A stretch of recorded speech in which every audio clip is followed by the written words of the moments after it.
LCD. Saudara, emas merupakan salah satu dambaan warga yang selalu diincar. Bahkan para warga menjadikan emas itu sebagai investasi masa depan. Apalagi jika daya jual beli terjadi peningkatan, sehingga banyak warga yang memburunya selain sebagai investasi juga dijadikan sebagai barang berharga.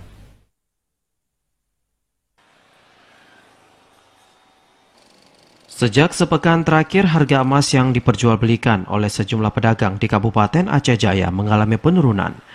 Penurunan harga emas di daerah itu disebabkan salah satunya karena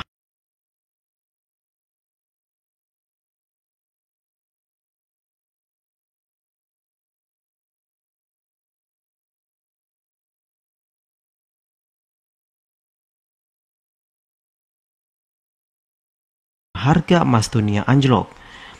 Meskipun harga emas mulai terjadi penurunan, untuk daya beli masyarakat masih belum terjadi peningkatan. Padahal untuk harga emas yang dijual sudah turun Rp50.000, baik emas murni maupun emas London.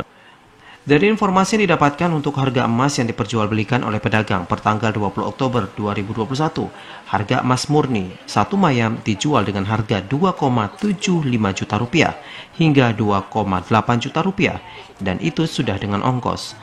Sedangkan untuk emas London dijual dengan harga Rp2,67 juta hingga Rp2,75 juta sudah dengan ongkos.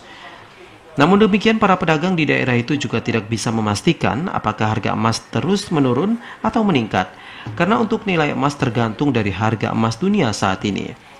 Salah seorang pedagang emas di Kota Calang, Isal, mengatakan sebelum harga emas turun, harga emas juga sempat mengalami kenaikan. Kalau emas murni kita jualnya dari 2725 sampai 2.800.000 per mayamnya, itu udah termasuk ongkos ya. Kalau London itu rentan di 2675 sampai 275, udah siap ongkos juga, Bang.